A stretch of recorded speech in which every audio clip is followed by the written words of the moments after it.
In observance of the 1982 Catholic Schools Week, Commissioner Ambach discussed the past, present, and future of Catholic education in New York State with 3 representatives of the Catholic community.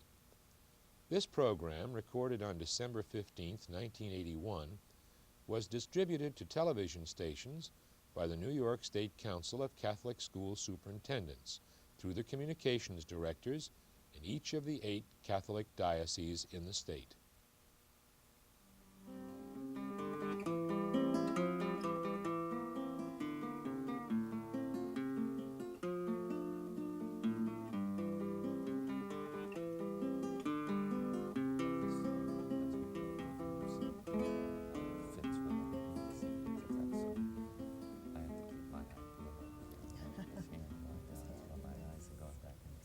Big red eye, come on.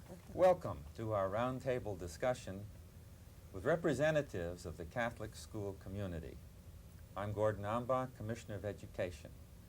Joining me today, Mrs. Dorris O'Connor of the New York State Federation of Catholic School Parents, Father James O'Brien, Superintendent of Schools, Diocese of Syracuse, Sister Maria Goretti, Superintendent of Manhattan Schools, Archdiocese of New York.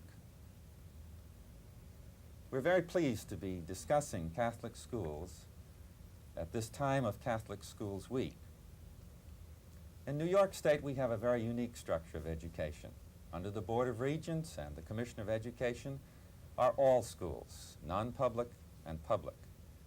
And in our state, more than 16% of our children are in non-public schools, the largest portion of those children in the Catholic schools. Those students meet all requirements for state diplomas. They're required to take our competency tests, and the schools are registered by the state. It's a very unique system, and it's my privilege always to have close contact with the representatives of the Catholic schools. Today we have an opportunity to hear some views in this Catholic Schools Week of representatives of the community. Father O'Brien, would you comment on the history of Catholic schools? Thank you, Commissioner. As you know, more than most, we've been in the state for a long time. The first Catholic school was opened in way back in 1808, St. Peter's School in New York City itself. And even as early as 1818, they had their cost problems and money problems to the point that they were looking for ways to cut expenditures. I think people might find it interesting to note that they estimated that the cost per pupil at that time was $1 a year. $1 a year. Yes. Many would like to go back toward that level of expenditure.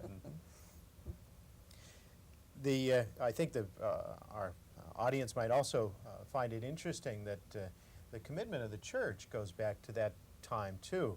The bishops of this country first met in Baltimore in 1829 and stated the Church's commitment to education.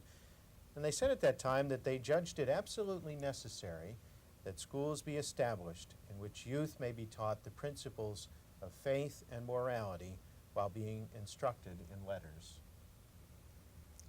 That statement expresses my sentiments exactly, and it's the reason that our family chose Catholic schools. When we were in Brooklyn, they attended St. Saviour's. We moved off to Long Island, and we placed them in St. Joseph's and Chaminade.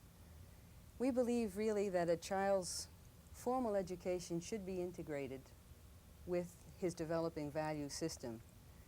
We believe that principles of faith and morality are very important in our children's instruction. Catholic schools supported that value system of ours, so we chose them for our children. Religion there is not only a part of the curriculum, but it is integrated into every aspect of the school experience for the children. That is why my life as an educator and a religious woman has been dedicated to Catholic education. But I also have to add that we work hard at teaching the children their letters also. There are a tremendous number of Catholic schools in our state. There are 919 Catholic elementary and 163 Catholic high schools. They're in just about every city within our state and in almost all communities within the state. Catholic schools reflect their community and their neighborhood. We have children coming from both Catholic homes and non-Catholic homes. And of course, the children that come to us from non-Catholic homes, their parents are knowledgeable about our philosophy and our religious orientation. Statewide, we have about 25% from minority groups. And I must add at this point that our most overwhelming successes are with children from the poor and minority groups. And that's a fact that I don't think too many people are aware of, is the commitment of our schools to the minorities, to newcomers, to immigrants into our country and into our state.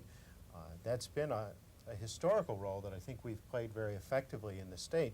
And I think it's very evident again in our outreach to the Haitians and Hispanics who are emigrating into our state. Studies show that Catholic schools have been particularly successful in building acceptance of various groups of people, and they have an excellent record on integration as well.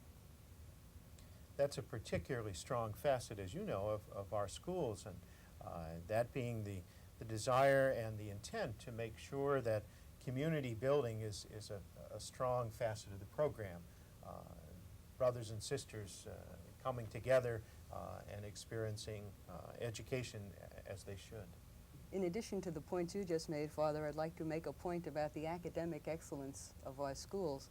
Sister Maria referred to how hard they work on letters as well as the faith development of the children. And parents are particularly pleased with the quality of instruction that the children receive and also the motivation that they're given so that real learning can occur.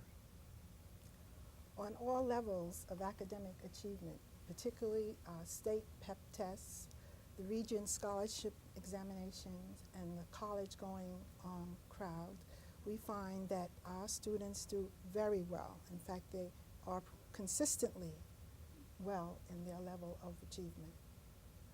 On occasions such as this, whether it be for the non-public or the public schools, it's always very important in my mind to give a great recognition for those who teach in our schools.